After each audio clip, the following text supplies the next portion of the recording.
Hey there, my amazing royal watchers. I hope you're all having a fantastic day so far.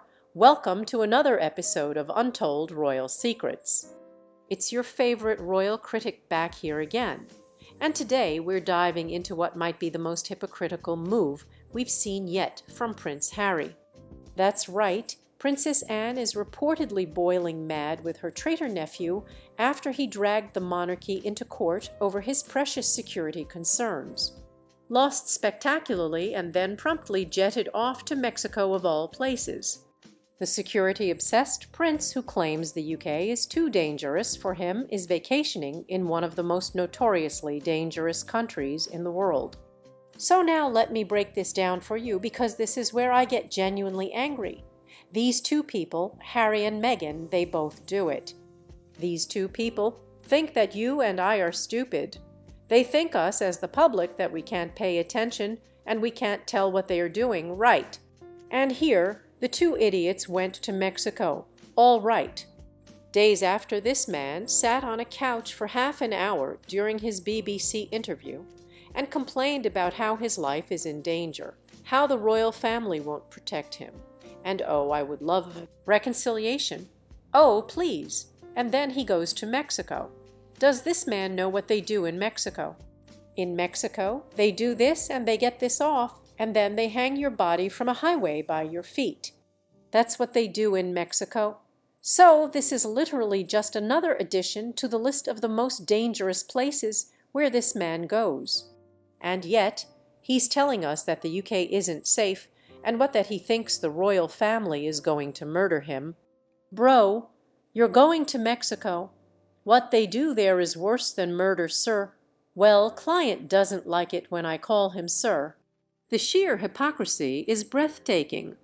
This man has just spent years and hundreds of thousands of pounds in legal fees fighting for taxpayer-funded security in the UK, a country with one of the lowest violent crime rates in the world, where his father is literally the king and his brother will one day be king.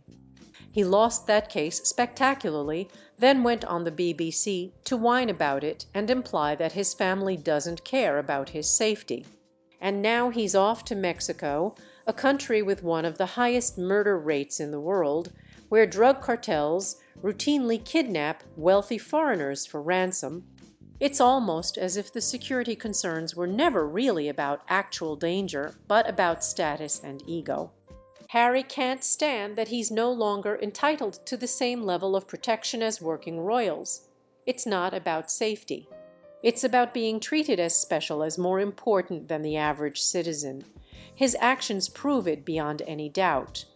If he were genuinely concerned about security threats, Mexico would be the last place he'd visit. And let's talk about the BBC for a moment. The BBC has been humiliated as the client interview sparks fresh row, and no, I'm going to be very honest when I say this. Not at all. They don't care. They put that out just like, yeah. These people, especially the BBC, they're basically the CNN of the UK. Okay, they don't give a damn. They are totally against the monarchy. They are glad that Harry said what he did, that he attacked the royal family like he did. They couldn't care less. And if they didn't have to issue that statement acknowledging they failed to properly challenge Harry's claims, they probably wouldn't have. They probably were forced to put out that statement. The BBC has been after the monarchy for years, always looking for ways to undermine and criticize. They gave Harry a platform to spew his grievances without proper fact-checking or challenging his more outlandish claims. Their so-called correction was the bare minimum they could do to maintain a veneer of journalistic integrity. But make no mistake, they were thrilled to air Harry's attacks on the institution.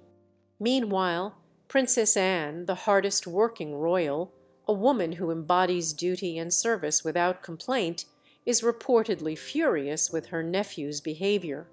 And can you blame her? Anne has always been about getting on with the job, serving without seeking the spotlight, putting duty before self-interest.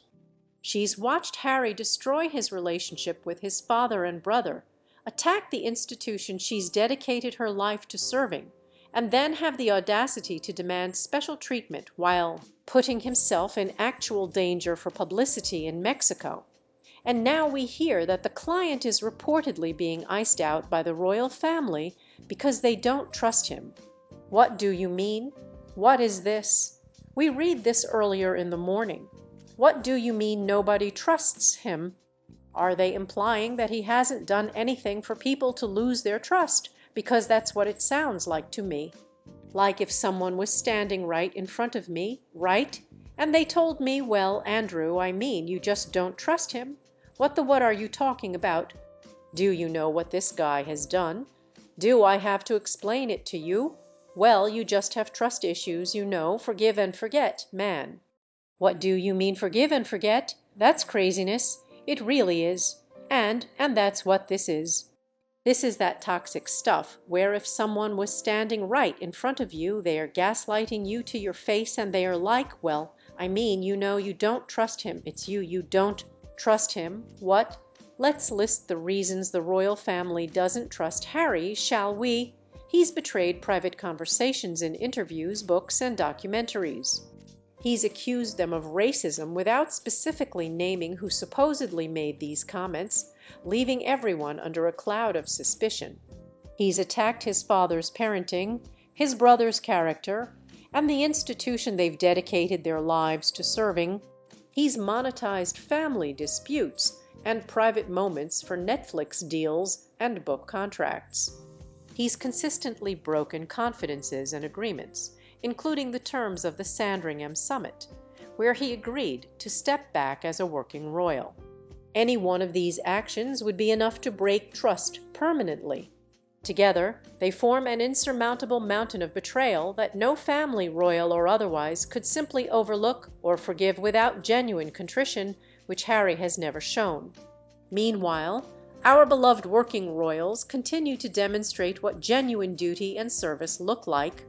King Charles, despite battling cancer, carries on with his responsibilities with dignity and determination. Queen Camilla supports her husband with unwavering loyalty. Catherine, in the midst of her own health challenges, has shown remarkable grace, stepping back when necessary, but maintaining her commitment to her causes.